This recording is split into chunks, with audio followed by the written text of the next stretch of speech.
evening and welcome to Tucker Carlson Tonight. Happy Tuesday. It was 6 years ago, in one of those semi-hilarious moments that has unfortunately been lost to history, that Janet Yellen sat through what must have been the single most uncomfortable congressional hearing of her life. At the time, you may remember, Yellen was running the Federal Reserve, and she was, as she remains today, a lifestyle liberal in good standing. So put yourself in her position and imagine the shock she must have felt when members of the Congressional Black Caucus suggested that she, Janet Yellen, was in fact a racist, maybe even a white supremacist. What did Janet Yellen do wrong? Well, they suggested what she did wrong was she failed to harness the power of the Federal Reserve to help African Americans specifically. Now, at first, Yellen seemed confused by this complaint. The point of the Fed is to keep the American economy stable. The point is not to pay off loyal blocks of Democratic voters. And she tried to explain this. Our powers, she said, can't be targeted at the experience of particular groups. That was her response. But the Congressional Black Caucus did not buy it. Their message to Janet Yellen was the same as their message to you and every other person in this country of 350 million people. Do what we say, or we will denounce you as a racist. And finally, Janet Yellen got that message. Boy, did she. Within a year, Yellen had all but abandoned the traditional constraints of monetary policy. Instead, there she was yammering on in public about things like racial equity and environmental justice. Now, those are issues that, unlike economics, cannot be quantified or even specifically defined, and they are therefore perfect vehicles for power-hungry politicians hoping to become more powerful.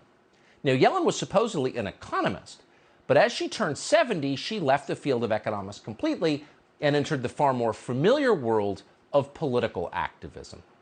By the time she became Joe Biden's Treasury Secretary, the transformation was complete. Among Yellen's first acts as Treasury Secretary was an order changing the mission of the Treasury Department's Financial Stability Oversight Council. Now, that council was created by Congress after the last financial crisis, as its name suggests, to prevent something similar from ever happening again. And for about a decade, it focused on questions that might prevent another meltdown, questions like subprime lending and automated trading on Wall Street, relevant questions. But under Janet Yellen, the council turned its attention to a far more fashionable issue that she was consumed with: global warming. Quote, "We must look ahead at emerging risks," Yellen proclaimed. Climate change is obviously the big one. She sent a letter to the World Bank telling them the same thing. As for inflation, which traditionally was a core concern of government economists, that was the emerging risk they were worried about. Yellen just shrugged that off. Inflation? If that happens, she told us in a now famous quote, it'll be, quote, transitory. In the history of bad predictions from Washington, which could fill volumes, that might take first place. In fact, since Joe Biden became president, the price of gasoline has doubled, and so have the prices of many other key commodities that Americans need to live. And the worst part is that not only did Janet Yellen, the Treasury Secretary, fail to see any of this coming, Janet Yellen, more than any other single person in America, caused it in the first place through reckless loose money policies implemented during her years at the Fed, policies that were bound to cause inflation, and did. So if you're mad about the current state of the economy, Janet Yellen is probably the first person you should blame. Why does she still have her job? It's a good question. And we might have heard an answer to that because Yellen was back in front of Congress today. But this time, there were no tough interrogatories from the Congressional Black Caucus. No one called her a racist. Instead, they kissed up to her. As Yellen explained to a deeply sympathetic room of members of Congress, the real problem with the American economy is that she and the Democratic Party don't yet have enough control over it. Watch. Look, over the medium term, the critical thing is that we become more dependent on the wind and the sun that are not subject to geopolitical influences, and passing clean energy credits that will boost non-renewables is, I think, really, really critical to addressing climate change and our energy costs for households going forward. So just for fun, if you have 5 minutes, rewind the tape, transcribe what she just said, and see if you can make sense of the verbal bouillabaisse. What are you looking at? It's called intersectionalism. It's the new religion of government. And it allows bureaucrats, when it becomes clear they have no idea what they're doing, to just pivot and talk about something they know even less about. So here you have Janet Yellen talking about geopolitical influences, clean energy credits, climate change. What is Janet Yellen talking about? Well, she has no idea. The problem is that there are people out there who actually do understand what she's trying to talk about. Experts, actual experts, have studied the sustainability of renewable energy for years. Michael Schellenberger, for example, found that from 2011 to 2017, the cost of solar panels dropped by more than 70% in this country. There were more of them. It's a supply and demand question. But here's the interesting part. During that same period, as the cost of solar panels fell, electricity prices in California went up 5 times more than they did in the rest of the United States. Why? More solar panels. The solar panels were cheaper, but the electricity they produced was more expensive. Huh? How does that work, and how's it helping you? We know it happens because it happened in Germany at scale. From 2006 to 2018, that would be the heyday, the peak years of Germany's big renewable energy push, electricity prices went up 50%.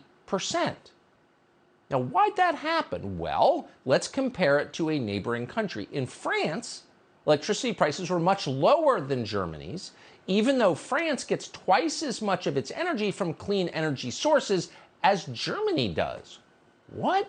What made France so special? How'd they pull that off? Simple. Nuclear. France gets a lot of its energy from nuclear power. Janet Yellen does not consider nuclear power a renewable.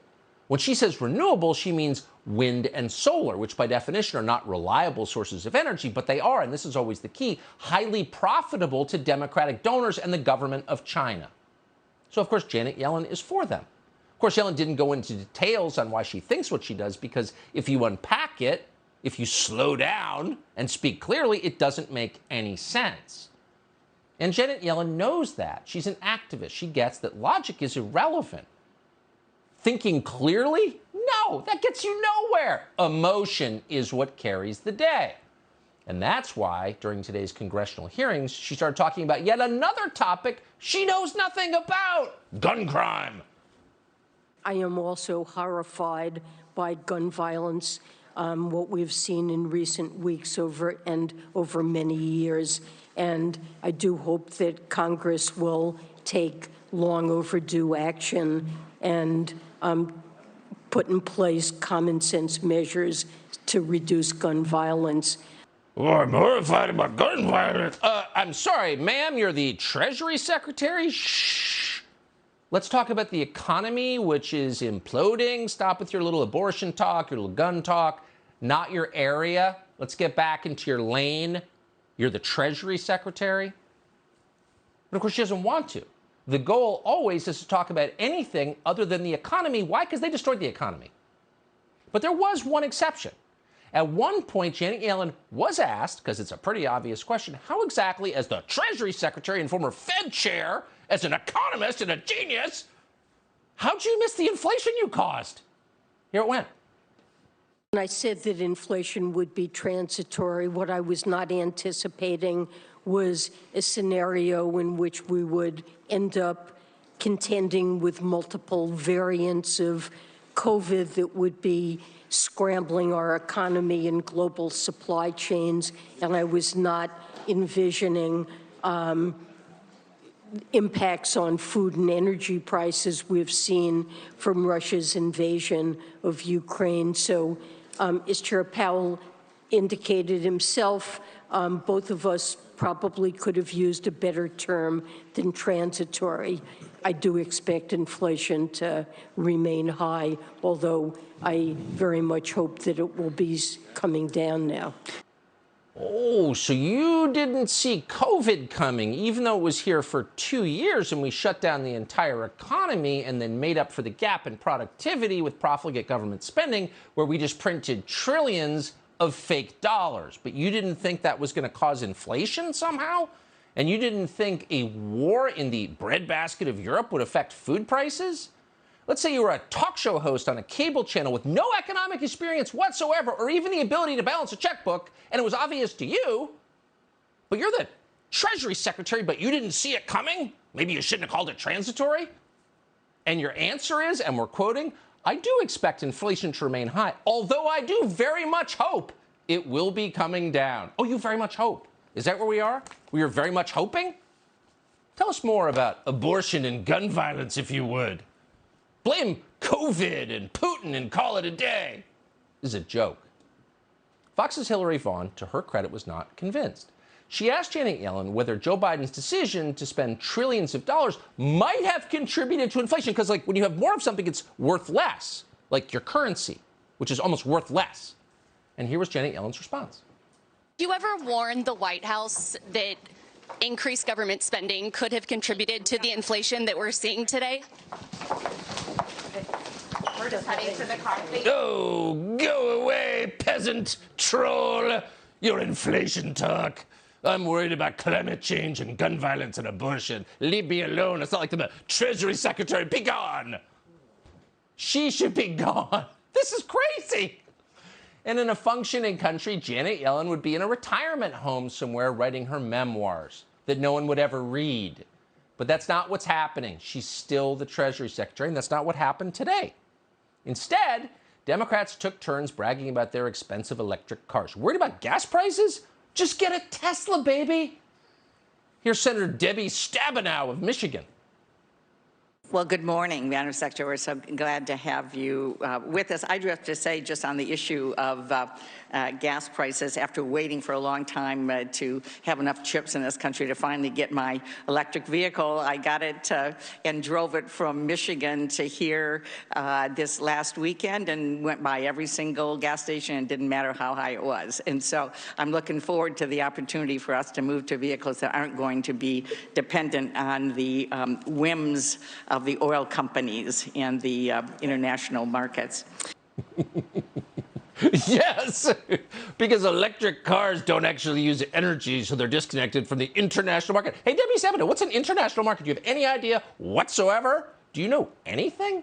You're telling us that the oil companies are so greedy, they somehow canceled their own leases for drilling. They're so greedy, they don't even want to drill oil. And that's why they shut down their own pipelines. Is that right? And that's why they're talking about implementing a gas tax, because they don't want you to use oil, right?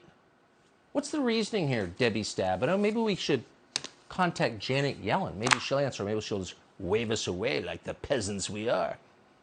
What's going on here? How can this person be our Treasury Secretary? We're in deep waters. Is there anyone who can pull us out of them?